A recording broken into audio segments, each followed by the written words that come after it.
Mensagem do livro Por que tarda o pleno avivamento, de Leonard Ravenhill, uma obra publicada pela editora Betânia. Capítulo 16. Dá-me filhos, senão morrerei.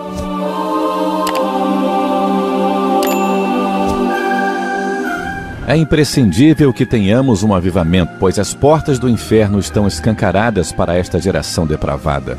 Precisamos de um avivamento e dizemos que o queremos. Entretanto, apesar de os crentes superficiais de hoje quererem que os céus se abram e Deus derrame um despertamento sobre nós de forma mecânica, a verdade é que ele não mecanizou o seu relógio glorioso de poder para ajustá-lo ao maquinário religioso de hoje, que funciona a poder de relógio.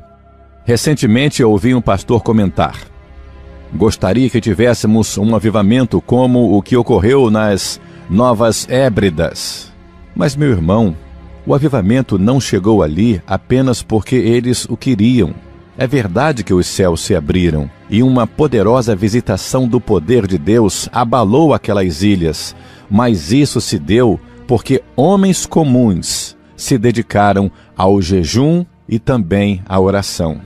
Além disso, colocaram-se perante o trono de Deus e esperaram em lágrimas e lutaram, batalharam. E a visitação veio porque aquele que procurou uma jovem para ser a mãe de seu filho amado encontrou ali um povo de alma pura, com visão espiritual e grande fervor. Um povo que não orava com segundas intenções. Suas petições não tinham o objetivo de resgatar da vergonha uma denominação fracassada. Não, o alvo deles era tão somente a glória de Deus. Não tinham ciúmes de outros grupos denominacionais que estivessem crescendo mais que eles. Ansiavam pelo Senhor dos Exércitos, cuja glória estava jogada na lama, cuja casa estava com os muros derribados e suas portas queimadas a fogo. Não basta ser uma igreja fundamentalista bíblica para que o Espírito Santo seja atraído para ela. Amados, existem milhares de igrejas assim na terra. Uma jovem e um jovem de 17 anos podem se achar biologicamente preparados para gerar um filho e podem até estar casados, mas isso, por si só, não justifica a geração da criança. É preciso ver se eles teriam segurança financeira para cuidar de todas as necessidades que surgissem. E será que se encontram suficientemente amadurecidos para criar o menino no caminho em que deve seguir? Se houvesse um avivamento em algumas igrejas, ele acabaria em uma semana. Sabe por quê? Pois onde estariam as mães em Israel para cuidar dos bebês em Cristo Jesus? Quantos de nossos cristãos sabem tirar uma pessoa das trevas e conduzi-las para a luz? Na condição em que algumas igrejas estão, seria desastroso confiar-lhes novos convertidos. Seria o mesmo que colocar um recém-nascido dentro de um congelador. É isso mesmo. O nascimento de uma criança é precedido de meses de esforços, em que a mãe carrega seu peso e pelo penoso trabalho de parto. O nascimento de um filho espiritual também é assim. Jesus orou por sua igreja, mas depois, para que ela nascesse, ele teve de entregar a própria vida. Também Paulo orava noite e dia com o máximo empenho pela igreja. Mas não é só isso. Ele sofreu o trabalho de parto em relação a pecadores. E Sião só deu à luz filhos quando passou pelas dores de parto. E embora hoje muitos pregadores estejam por aí clamando: importa-nos nascer de novo, quantos deles poderiam dizer o mesmo que Paulo? Porque ainda que tivesses milhares de preceptores em Cristo, não terias contudo muitos pais, pois eu, pelo Evangelho, vos gerei em Cristo Jesus. Então ele os gerou na fé do Evangelho. Ele não diz apenas que orou por eles, mas dá a entender que sofreu a dor de parto por eles. Se o número de nascimentos físicos fosse igual ao de nascimentos espirituais, a raça humana estaria hoje quase extinta. Nós costumamos dizer que para viver a vida cristã é preciso orar muito, mas a verdade é que para orar de fato é preciso viver a vida cristã. Se permanecerdes, pedireis, isto é, orareis. Estou ciente de que orar pela salvação de nossos entes queridos está incluído em pedir, claro, mas orar não é só pedir. Certamente orar é nos colocar em posição de submissão ao Espírito Santo, para que ele possa operar em nós e por nosso intermédio. Lemos no primeiro capítulo de Gênesis que todos os seres vivos geravam outros segundo a sua espécie, e na regeneração também aquele que é nascido de novo deve gerar outros, filhos espirituais. Nós, os evangelistas, acabamos ficando com méritos que não são nossos. Sei de uma senhora crente na Irlanda que está sempre orando por este pobre pregador. E muitos outros estão sempre me dizendo: tenho intercedido a Deus pelo irmão todos os dias. Foram eles que geraram muitos dos salvos, que são creditados à minha pessoa. Na verdade, em muitos casos, eu apenas atuo como uma espécie de parteiro. No dia do juízo, veremos crentes desconhecidos receberem um maravilhoso galardão. Às vezes penso que nós, os pregadores, que estamos sempre aparecendo perante o púlpito, estaremos entre os que serão menos galardoados. Conheço, por exemplo, alguns que hoje pregam sermões que pregaram há 20 anos e que não servem mais para gerar filhos espirituais. Esse tipo de pregador é dos que oravam e não oram mais. Faz algum tempo um deles me confessou: hoje não oro mais o quanto eu orava antigamente, mas sei que Deus compreende a minha situação. Ele compreende sim, mas não nos justifica, pois se não orarmos é porque estamos por demais atarefados, mais do que Ele quer que estejamos. É verdade que a ciência conseguiu minorar em muito o sofrimento de um parto hoje, em relação aos que nossas mães e avós enfrentaram, mas ela nunca conseguirá reduzir a duração dos longos meses de espera necessários para a criança ser formada. E assim também nós, os pregadores, tentamos criar métodos mais fáceis para levar os perdidos à conversão e os crentes a uma experiência com o Espírito Santo. Basta que o pecador levante a mão no lugar onde está e imediatamente está salvo. Dessa forma, eliminamos a contrição perante o altar de Deus. E depois, para que uma pessoa seja cheia do Espírito Santo, dizemos: fique de pé no seu lugar e o evangelista irá orar por você, e assim será cheio do Espírito Santo. Que vergonha! Meu irmão que me ouve, para que ocorra o milagre, para que haja um verdadeiro avivamento e uma alma seja regenerada, é preciso trabalho de parto. Assim como na gravidez a criança em desenvolvimento causa perturbações no corpo da mãe, assim também o corpo do avivamento que cresce na igreja causa perturbações nela. A mulher que aguarda o nascimento de um filho se cansa mais à medida que o dia se aproxima e muitas vezes passa noites em claro e derrama lágrimas. Assim também, muitas vezes, os intercessores sentem o peso das iniquidades da nação e derramam a alma perante Deus em fervor dela em altas horas da noite. Há casos em que a mulher grávida perde a vontade de se alimentar ou é obrigada a abster-se de certos alimentos em benefício da vida que carrega no ventre. Assim também os cristãos, que se sentem envergonhados com a esterilidade da igreja, fazem jejuns e são levados por um grande amor aos perdidos a permanecer em silenciosa intercessão perante o Senhor. Da mesma forma como as mulheres até certo tempo atrás procuravam evitar aparecer em público quando se aproximava a hora do parto, também aqueles que sofrem a dor de parto pelos perdidos procuram o recolhimento para buscar a face do Deus vivo. A Bíblia diz claramente que Jacó amava a Raquel mais do que a Lia. Contudo, Lia gozava mais da alegria de ser mulher, pois tinha filhos. Jacó havia trabalhado 14 anos por causa de Raquel, mas toda essa sua devoção não servia de consolo para ela, pois ela era estéril. Obviamente, Jacó deve ter demonstrado seu amor por ela, dando-lhe joias, como era o costume da época, mas as coisas que o dinheiro compra não lhe serviam de consolo. E embora Raquel fosse uma mulher bonita, nem sua beleza, nem o fato de que outros a admiravam compensava a ausência de filhos, e ainda por cima havia sempre o doloroso quadro ante os seus olhos. Lia com seus 4 garotos a roda de sua saia, enquanto ela era estéril.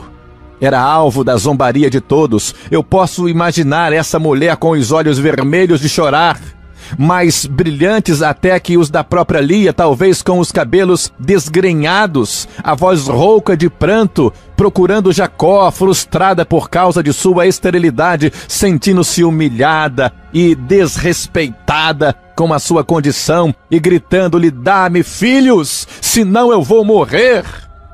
Gênesis 30, versículo 1. Esse apelo deve ter-lhe penetrado o coração como uma espada. Aplicando isso ao plano espiritual, podemos dizer que não se tratava de uma oração de rotina, era um apelo de uma pessoa dominada pela vergonha e pela dor e muito quebrantada por sua esterilidade. Meu irmão pregador, pastor, se sua alma se acha estéril, se os seus olhos não vertem lágrimas, se não há convertidos em sua igreja, não se acomode pelo fato de que pelo menos é um pregador popular. Não se deixe consolar pelos títulos que possui, pelos livros que já escreveu. Se você é espiritualmente incapaz de gerar filhos, rogue fervorosamente ao Espírito Santo que derrame tristeza em seu coração. Ah, que vergonha são os nossos altares estéreis! Será que o Espírito Santo deleita-se com nossos órgãos elétricos, nossos corredores acarpetados e a nova decoração, quando o berçário espiritual está vazio? Não. Ah, que o silêncio mortal de nosso santuário seja quebrado com o bendito choro dos recém-nascidos espirituais. Não existe uma fórmula única para avivamento. Embora nasçam crianças todos os dias em toda parte, sempre da mesma forma, são todas diferentes umas das outras. Assim também em todas as eras tem havido avivamentos gerados pelo mesmo processo: angústia de alma, oração incessante e preocupação com a esterilidade, mas todos eles são diferentes entre si. Jonathan Edwards tinha uma grande igreja e não passava por apertos financeiros, mas era atormentado pela estagnação espiritual, e tanto lhe pesava o estigma da esterilidade espiritual que afinal sua alma entristecida buscou a misericórdia de Deus, num silêncio banhado de lágrimas, até que o Espírito Santo desceu sobre ele. E hoje, tanto a igreja como o mundo sabem que resposta se obtém através da intercessão de um santo que se coloca nas mãos do santo Deus. Os votos que fez, as lágrimas que derramou, os gemidos que deu estão registrados nas crônicas dos feitos de Deus. Edwards, Zinzendorf, Wesley e outros eram irmãos espirituais, pois assim como existe uma irmandade terrena, existe também a espiritual. Esses homens desprezavam as honrarias humanas e ansiavam apenas pela apreciação do Espírito Santo de Deus. A história política e militar dos povos gira em torno de indivíduos. Ela contém um sem número de nomes daqueles que chegaram ao poder e fizeram o mundo tremer. Pensemos no gênio maligno de Hitler, por exemplo. Quantos reis ele derrubou? Quantos governos depôs? Quantos milhões de pessoas mandou para o túmulo? Ele foi, para a nossa época, um flagelo pior do que as 10 pragas do Egito. Ele queria fazer uma coisa e fez. A Bíblia diz que nos últimos dias os ímpios irão praticar impiedade, mas o povo que conhece ao seu Deus se tornará forte e ativo. Quem se tornará forte e ativo não são aqueles que cantam hinos sobre Deus, nem que escrevem a respeito dele, mas os que conhecem o seu Deus. Falar sobre alimentos não enche o estômago de ninguém. Conversar a respeito de conhecimentos não deixa ninguém mais sábio, e falar sobre Deus também não significa possuir o poder do Espírito Santo de Deus. Devemos meditar bem no fato de que sempre que há um avivamento é porque um setor da igreja se purificou e se inclinou e se prostrou diante de Deus em intercessão e súplica em favor de uma geração perdida com falsas religiões e enferma com os milhões que parecem que se dispôs a esperar em Deus. Esperou dias, semanas e até meses, até que afinal o Espírito operou no seu meio e o céu se abriu para derramar as bênçãos do verdadeiro avivamento. Foram as mulheres estéreis da Bíblia que geraram os homens mais nobres das Escrituras. Lembremos, Sara, que foi estéril até a idade de 90 anos, gerou Isaac. Raquel, em resposta ao seu clamor, dá-me filhos, senão morrerei, gerou José, que foi o libertador da nação. A esposa de Manoá gerou a Sansão, outro libertador. Ana, de alma abatida, chorou no santuário, se comprometeu com Deus, perseverou em oração, ignorou a zombaria de Eli, derramou a alma perante Deus e foi atendida, pois gerou a Samuel, que se tornou um profeta de Israel. Rute, que além de estéril era viúva, encontrou misericórdia diante do Senhor e gerou a Obed, que gerou a Jessé, que por sua vez foi o pai de Davi, de cuja linhagem veio o nosso Salvador, Jesus. Isabel, Novo Testamento, que era já bastante idosa, gerou a João Batista, a respeito de quem Jesus afirmou que não havia profeta maior que ele dentre os nascidos de mulher. Se essas mulheres não tivessem se sentido humilhadas pelo fato de não terem filhos, que homens valorosos a nação teria perdido. Assim como uma criança ao nascer salta para a vida, assim também acontece com o avivamento. No século XVI, o escocês João Knox, repetindo o clamor de Raquel, orava: dá-me a Escócia, senão eu morrerei. Knox morreu, mas enquanto existir a Escócia, ele estará vivo. O mesmo se deu com Zinzendorf, que, acabrunhado, envergonhado pela falta de amor e pela esterilidade espiritual que caracterizava as igrejas dos morávios, se quebrantou e se deixou guiar pelo Espírito Santo, até que de repente o avivamento veio no dia 13 de agosto de 1727, uma quarta-feira às 11 horas da manhã, e assim teve início o despertamento dos morávios, que deu origem a um grupo de oração que durou 100 anos, que por sua vez promoveu o surgimento de um movimento missionário que levou o evangelho aos confins da terra. Aleluias e glórias a Deus. A igreja de nossos dias devia estar mais empenhada em evangelismo que gere filhos espirituais, mas na realidade está mais envolvida em programas estéreis. É verdade que as técnicas de parto se modificaram bastante com o avanço da ciência, mas como já dissemos e vamos repetir, a ciência, esse Deus dos médicos, não pode reduzir o tempo de gestação. 1000 vezes não, irmãos. Nós estamos perdendo a batalha, é no fator tempo. O pregador e a igreja estão ocupados demais para orar, estão mais atarefados do que Deus gostaria que estivessem. Se dermos nosso tempo para Deus, Ele nos confiará vidas eternas. Se resolvermos reconhecer nossa impotência espiritual, Ele fará sobressair nosso direito como o sol ao meio-dia. A igreja hoje tem uma multidão de conselheiros, mas onde estão os intercessores? Embora ela possa se gabar de que nunca em sua história teve, em termos numéricos, uma frequência tão grande, ela tem que admitir também que nunca teve um número tão baixo de novos nascimentos legítimos, nascimentos espirituais. O rol das igrejas está aumentando, mas não necessariamente o reino de Deus.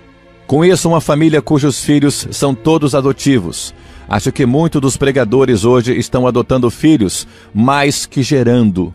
O adversário da multiplicação é a estagnação. Quando os cristãos se preocuparem por não estar gerando filhos espirituais, e quando ficarmos cansados de nossa esterilidade de alma, então começaremos a vibrar com um temor santo, e a orar com um fervor santo, e a gerar com uma santa fertilidade. Na empresa de Deus não se fazem liquidações, pois o preço do avivamento é sempre o mesmo: o trabalho de parto e o tempo que se precisa para a geração e a gestação de uma vida espiritual. Não há dúvida de que esta geração em ruínas precisa de um avivamento do alto. Estou bem ciente de que alguns, pelo fato de estarem adormecidos, irão escudar-se na soberania de Deus e dizer: quando Deus decidir operar o avivamento, Ele virá. Isso é verdade, mas não toda a verdade. Você acha que Deus está satisfeito ao ver que 83 pessoas morrem por minuto sem Jesus? Ou quem sabe acredita que agora ele está querendo que muitos pereçam? Ou tem o desplante de afirmar que quando Deus resolver erguer o calcanhar e abater seus inimigos, aí sim poderemos ter um avivamento? E isso para mim chega às raias da blasfêmia. Se isolarmos um trecho de um versículo, retirando do seu contexto, podemos provar pela Bíblia o que quisermos. Vejamos, por exemplo, o texto que diz: ora, aquele que é poderoso para fazer infinitamente mais do que tudo quanto pedimos ou pensamos. E paramos aí. O sentido dele será: Deus pode fazer tudo, mas ainda não se deu ao trabalho de fazer. Citando esse verso assim, impropriamente atribuímos a Deus a culpa pelo fato de ainda não termos experimentado um avivamento. Mas vamos concluir o texto: poderoso para fazer, conforme o seu poder que opera em nós. Agora o sentido é o de que o canal para o recebimento da bênção está bloqueado. Deus não pode abençoar esta geração porque a igreja não tem poder. Então, se não temos um avivamento, a culpa não é de Deus, é nossa. Finney afirma: o avivamento está contido em Deus. Portanto, podemos gozar de um despertamento espiritual conforme o seu poder que opera em nós, pois receberemos poder ao descer sobre nós o Espírito Santo. E não se trata de poder para realizar milagres, pois os discípulos já os realizavam antes mesmo do Pentecostes. E também expulsavam demônios. Também não é poder para organizar, nem para pregar, nem para traduzir a Bíblia, nem para conquistar novas terras para o Senhor. Tudo isso é válido, mas será que temos o poder do Espírito Santo, poder para restringir a força do diabo, para destruir fortalezas e obter o cumprimento das promessas? O que o inferno mais teme, senão uma igreja ungida por Deus, dinamizada pela oração? Irmãos amados, vamos deixar de lado as questões supérfluas. Esqueçamos as diferenças denominacionais. Vamos nos consagrar inteiramente à oração e ao ministério da palavra, pois a fé vem pela pregação. Envergonhemo-nos da impotência da igreja. Sintamos profunda tristeza pelo monopólio que o diabo exerce sobre os perdidos e então clamaremos com o espírito angustiado e com profundo sentimento: dá-me filhos espirituais, senão morrerei. Que o Senhor nos abençoe e tenha misericórdia de nós. Amém.